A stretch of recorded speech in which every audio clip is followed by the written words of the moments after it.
I want to welcome in Michael Reinking, Senior Market Strategist, New York Stock Exchange. Michael, it's so great to have you with us. Let's start out with this latest GDP print coming in weaker than expected. We saw a contraction of 0.3% in GDP. The estimate was we would see slight growth here. What's your initial take on this? Yeah, well, thanks for having me back. Yeah, obviously a very busy morning. So we did get a negative GDP kind of print, but I think kind of heading into that, as you pointed out, kind of there was an expectation for a small gain. But after yesterday's very big trade deficit, right, you started to see some of the major banks, kind of adjust their estimates lower. I know Goldman Sachs was looking for a negative print this morning. So if you look in the data, imports had a negative impact of 500 basis points. That's a drag on, so imports are a drag on GDP. And then you saw the change in inventories increased. So that was 2.25% increase. So if you net that, that's negative 2.75% of a drag, kind of for GDP. Look, I think at this point, there's a lot of we all understand there was a lot of pull forward of demand, kind of ahead of tariffs, right? And so you have to sort of normalize it and kind of look at this kind of over a longer term, kind of over kind of a couple quarter basis, because there's a lot of noise that's in here right now. If you look at the consumption numbers, the consumption numbers were at 1.8%, deceleration, but actually a little better than the street had expected. And then I think the thing that markets reacted to were the PCE numbers within kind of last quarter's GDP, which came in hot. So that's why you saw Treasury yields kind of reverse the move that we had lower after this morning's ADP report.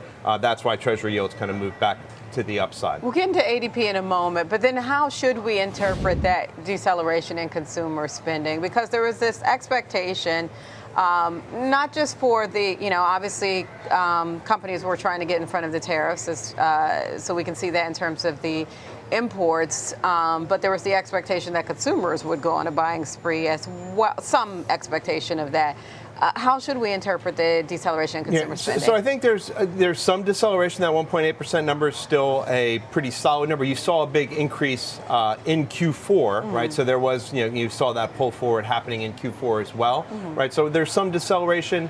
I don't think it's, there's this is a look, this is a pretty serious look back in terms of numbers. We just heard from Visa last night that they're not seeing, kind of a big shift in consumer spending trends, kind of outside of potentially kind of that travel area, which is kind of something that we've heard about and kind of heard from travel companies throughout earnings season, right? So I don't think, necessarily there's much to kind of read into the GDP number, just because it is so backward looking, and the fact that it's actually better than where kind of markets expected. Okay, but right now we're looking at futures sell off the back of this. So, obviously in terms of the price action, it is being read through negatively. But let me ask you your thoughts on the ADP print.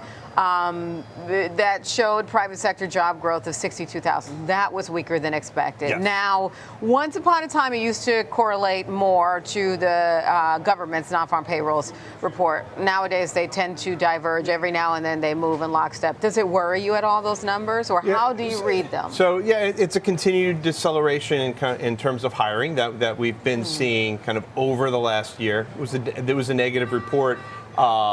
That was where futures really took their first leg lower. So, we were down kind of 10, 15 points for the S&P 500. Right. We moved down about 30 handles, kind of on the release of the ADP report.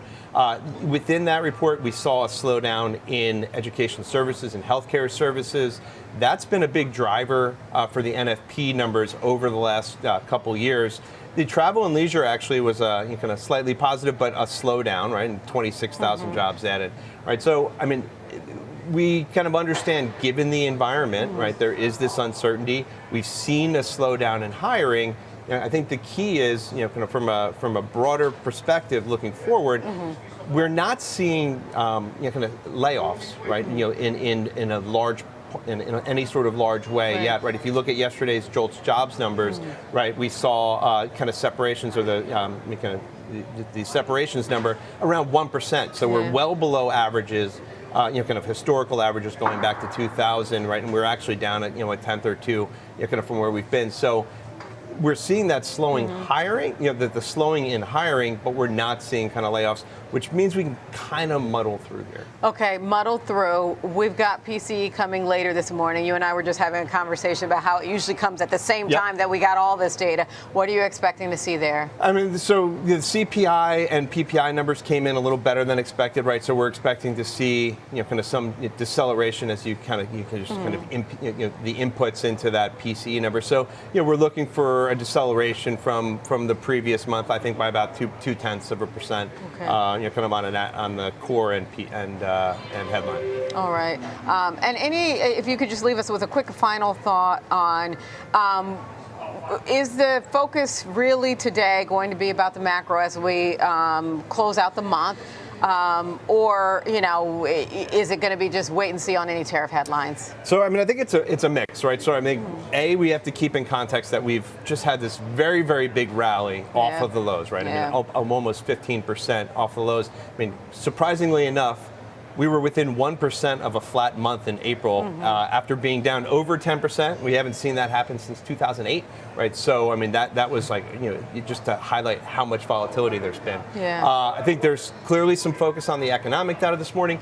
Also, the earnings that we've gotten overnight relative to what we got last week, a little bit, kind of more on shaky ground. Right, super micro is going to weigh on the tech trade this morning, and then we also got the release of the new DeepSeek model, kind of out overnight. So we're going to see kind of how the ramifications from that. Some volatility in the tech sector certainly to come. And that's right ahead of their earnings tonight. Yeah, so. I know. All right, hopefully they bring it. All right, that's Michael Reinking, Senior Market Strategist at the New York Stock Exchange. Our thanks to Michael.